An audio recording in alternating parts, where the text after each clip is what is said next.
Aujourd'hui, nous allons parler de méditation, ce qui est un vaste sujet. Vous avez dû constater, quand vous allez dans des librairies ésotériques, qu'il y a des dizaines, des centaines d'ouvrages qui parlent de la méditation. Mais la première des questions que l'on doit se poser, c'est pourquoi est-ce que je veux méditer? Qu'est-ce qui me pousse à faire de la méditation? Et vous allez voir que les possibilités de réponse sont multiples. Je peux vouloir faire de la méditation parce que je me sens mal dans ma peau,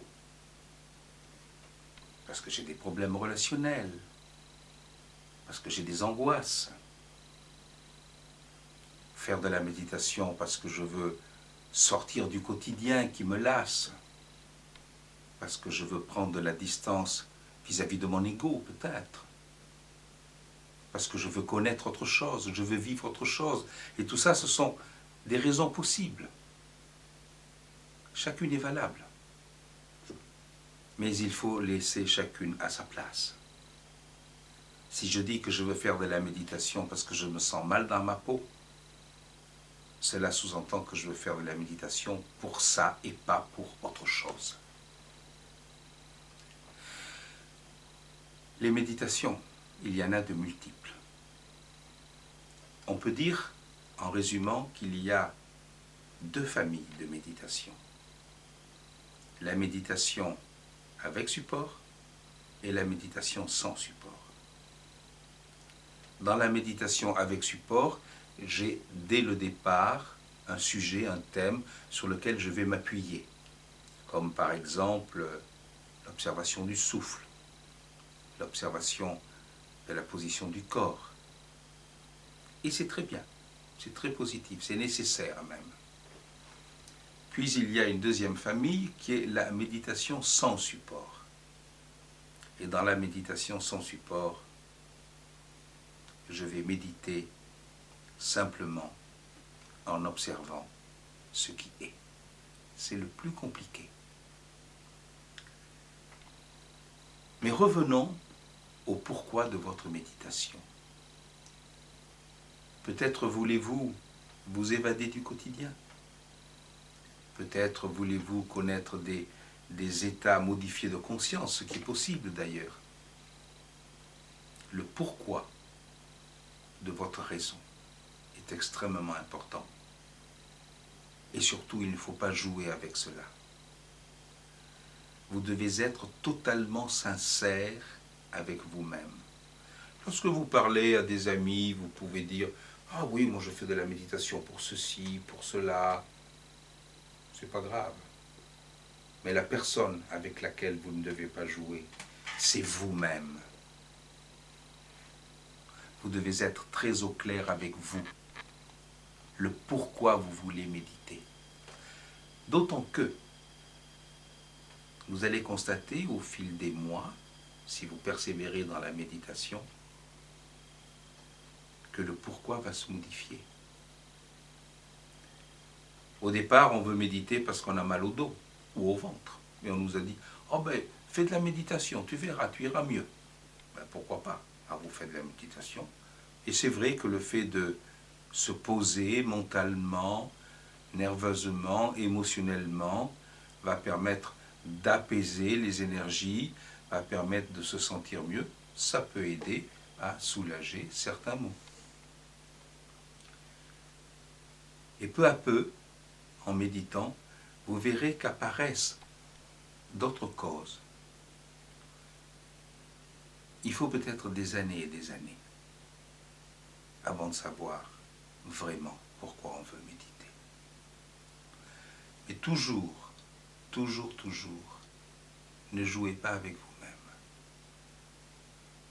Soyez sincère avec vous-même. Peu à peu, en vous ouvrant à la méditation, vous allez vous ouvrir à ce qu'on peut appeler un monde intérieur. Il y a le monde extérieur, des objets, puis il y a le monde intérieur, et à certains moments, vous allez voir que votre intériorité devient plus importante que l'extérieur.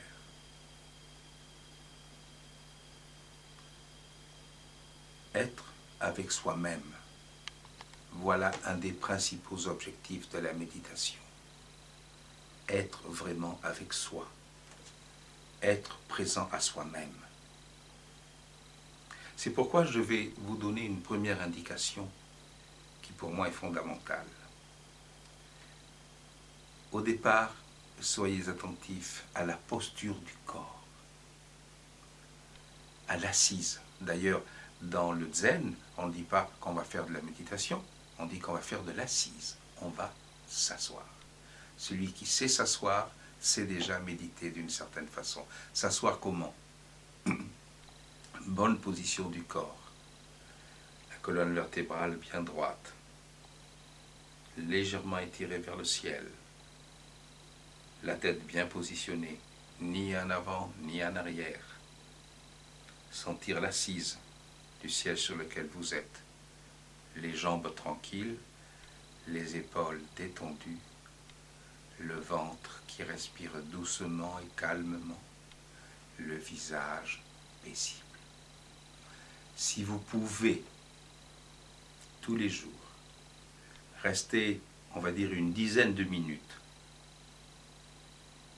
dans ce type de position, en étant le plus possible présent à vous-même, bien vous êtes déjà en méditation. À vrai dire, la méditation au départ, c'est quelque chose que l'on fait, entre guillemets, durant un certain temps. Mais un jour, vous verrez que on peut faire de la méditation constamment. Pendant que nous parlons, pendant que je vous parle, je suis en méditation, puisque je suis totalement présent, totalement attentif à ce que je vous dis pour essayer de ne pas trop vous dire de sottises. Donc je suis en méditation. Si vous-même vous m'écoutez avec attention, vous aussi vous êtes en méditation. Si nous sommes très attentifs, très vigilants à ce que nous faisons, très vigilants à ce que nous vivons tout de suite, vous et moi, nous sommes en méditation. C'est cela la méditation, la véritable présence à ce qui est dans l'instant. La prochaine fois, nous parlerons d'autres aspects de la méditation. Je vous remercie.